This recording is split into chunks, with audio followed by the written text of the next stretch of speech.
With the recent revelation that the rumored Ocarina of Time remake is in fact real, I thought it might be fun to revisit the original Ocarina.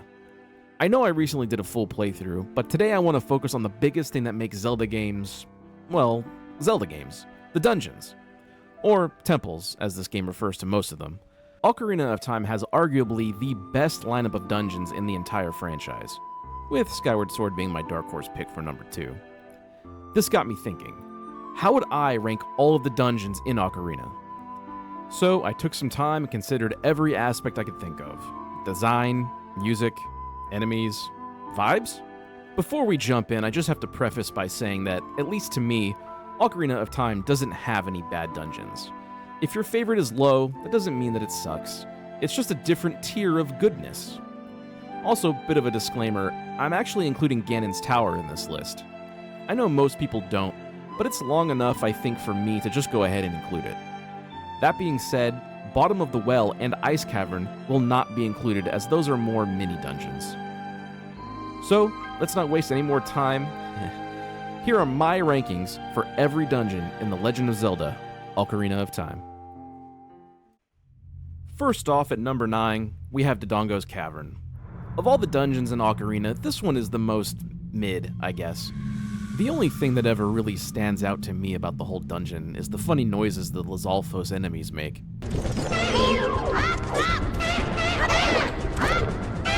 The music here does an okay job setting the tone, but it's the least memorable of all the dungeon music in the game. I do have to admit that I always do enjoy setting off that bomb chain to lower the staircase. The boss fight here is pretty simple. It's just a matter of avoiding Big Dodongo and chucking a bomb down his gullet. The sense of scale is pretty cool too, though. It's sort of a David and Goliath vibe where David once again wins out the day. Next up, number 8, Inside the Deku Tree.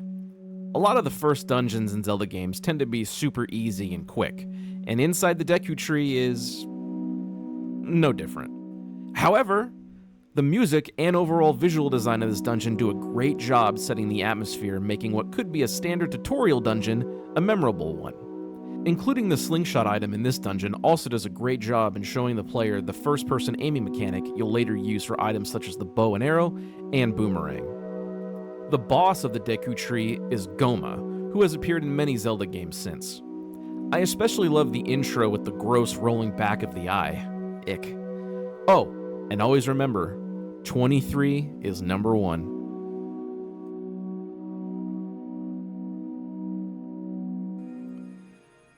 Now, I know a lot of people don't include this in their own rankings, but I wanted to include Ganon's Tower here at number 7.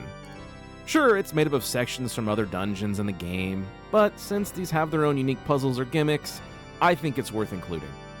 One of my favorite moments from Ganon's Tower is after acquiring the Golden Gauntlets, Link can pick up and toss the massive pillars that you see in the Fire Temple section, and outside the castle itself, which doing so nets you the half damage resistance heart upgrade.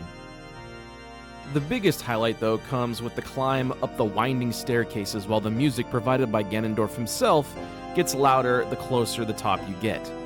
And of course, I have to mention the epic 2-part final fight against Ganondorf and the King of Evil himself, Ganon. Things are getting hot now. The Fire Temple is number 6. Ranking the lowest of the proper adult dungeons, it's just the most sort of forgettable. The music here is fairly weak, even though there is an interesting story there. Originally, the music included 3 Arabic chants which are widely believed to translate to "and grace is to God, Allah," and "His is judgment," and finally, "in the name of God, Allah, the most merciful." However, in later released versions of the N64 cartridge, these chants were removed to avoid controversy. The copy of the game that I had the chants included, so that's the version I know best, and that's why that's the version I'm playing here. I do enjoy the Volvagia boss fight here, though. Sure, it's just whack-a-mole, but I like it. Leave me alone. But yeah, because this dungeon's sort of forgettable, I just really don't have a whole lot to say about it. Oh, wait a minute. Fuck this part. I fell off this thing so many times as a kid, I never want to see this thing again. In what may be the most unique and gross dungeon in the game, we have Inside Jabu Jabu's Belly at number 5. After a polite offering of a fish, Jabu Jabu, the fish god thing, huffs and puffs in reverse and swallows Link whole. So yeah, this is a dungeon inside of a fish, where the doors are literally sphincters. It's gross, but it's also pretty damn unique. It's like a Magic School Bus episode, but with a fairy boy and evil jellyfish. The music here is also unique, opting for more of an ambient piece with what I can only assume are digestive sounds. The boss fight here actually may be my favorite in the game. The Bioelectric Anemone Baronade. A really fun boss that has you disabling many of its various tentacles and jellyfish goons with your boomerang. Then, after going in for sword swipes and slashes while avoiding the big jolts of electricity it shoots at you. The downside here is that this dungeon is a bit of an escort mission where you have to carry Princess Ruto on your head. But hey, at least you get a fiancé out of it. Now this may be strange, but my number 4 pick might be my least favorite in the game, personally. However, I can't argue that the atmosphere is anything but perfectly horrific. And I can recognize that the Shadow Temple doesn't belong anywhere lower than number 4. Seriously, just listen to this music. Look at this place. Look at this. Ah! What the hell is that? Oh, it's a dead hand. Yeah, fuck this nightmare fuel. The biggest downsides for me about the Shadow Temple are actually the items, the Lens of Truth and the hover boots. I generally don't enjoy either of these, especially the hover boots accomplishing nothing other than making you slip and slide around like you're on ice. And the lens can get kind of annoying turning off and on while watching the magic meter. But man, the evil boat ride towards the boss room and the design of Bongo Bongo himself are so cool. Not my favorite, but damn, the atmosphere is top notch. Now from this point on, we're in perfection territory. I can see arguments for any of the top 3 being number 1. And who knows, depending on the day, my lineup may change, but I'm feeling pretty confident in them right now. Which brings us to my number 3 dungeon, and it may surprise people. That's right, the infamous Water Temple is number 3. Let's just get this out of the way. The Water Temple really isn't that hard.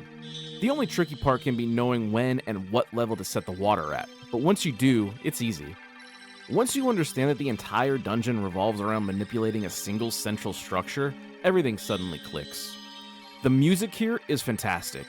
It sets such a chill vibe for the whole dungeon and is one of the best to just kick back and put on while working, or if you just want to relax. Princess Ruto shows up again, and she's just as thirsty for Link as ever. We also have one of the most memorable moments of the game here with the Link vs. Dark Link battle, which, for those who don't know, is a callback to the final boss of Zelda 2, which was, you guessed it, Dark Link. The actual biggest complaints I have about the Water Temple are the boss Morpha and the Iron Boots. Morpha is unfortunately the weakest boss fight in the game, and the Iron Boots were a hassle to take on and off because you had to pause the game each and every time you did it. But the 3DS version fixed that at least, so yeah, play that version. Coming in at number 2, it's the Forest Temple. This being the first dungeon you tackle after getting the Master Sword and growing up, it had a big job of setting the tone for the rest of the game. And holy shit did it deliver. I love this dungeon. Right off the bat, you're hit with one of the absolute best dungeon themes in the entire franchise, and it does such a good job of setting up a creepy tone and atmosphere. The goal here is to recover the 4 flames stolen by the Post Sisters when you first enter the main room. Doing so would grant you access to the boss of this dungeon, Phantom Ganon. Phantom Ganon is so fucking cool. Like, what the hell, Annie's got a spectral steed? The mechanic of having to use audio and visual cues to help figure out which painting he would emerge from was fun, and his second phase would later help you in your fight against the real Ganon. The Forest Temple really does have it all. I remember when I was a kid and seeing the winding hallway puzzle for the first time. It blew my mind. You gotta remember, this was 1998. Games really didn't have levels that could contort and shift like that a lot back then. The puzzles in the Forest Temple were a good mix of challenging and satisfying, which makes this one of the best to replay. As great as the Forest Temple is, it doesn't hold the number 1 spot for me. There's a dungeon in this game that has all of the best elements of what makes a Zelda dungeon truly great, while also combining it perfectly with the main theme of this game. Coming in at number 1, the Spirit Temple. This is the only dungeon in Ocarina of Time that truly takes place in both time periods. Only after you conquer the dungeon as a child can you enter as an adult and defeat the boss. The Shadow Temple comes close to this, but since you only enter the bottom of the well as a child, I ultimately don't count that. A standout feature of the Spirit Temple are its light puzzles. There are several here after you acquire the Mirror Shield, with each one having a new spin that makes them super enjoyable. The Spirit Temple theme is my favorite in the game, and it sets a great mysterious atmosphere, and its Egyptian and Middle Eastern style fits the dungeon perfectly.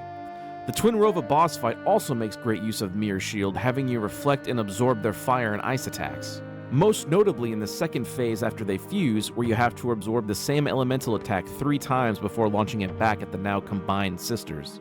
The Spirit Temple is easily one of the best dungeons in the entire franchise. So there you have it. Like most lists, some of these could shift up or down for me depending on the day, but I'm pretty satisfied with where I have them all. I have to say my biggest curiosity about the Ocarina of Time remake is how will those dungeons rank for me now? Will they be one-to-one versions? Will they be completely overhauled? I think that would be the best way to approach it personally. Keep the theming obviously, but change it up. Have different rooms, puzzles, and structure. If my dungeon ranking completely changes in the remake, then I'll consider it an absolute win. Let me know in the comments if you agree, or if you'd rather have them be one-to-one versions with modern graphics. Perhaps sometime after the remake has been out, I'll revisit this idea and make a video for those dungeons as well. But until then, we'll see you next time.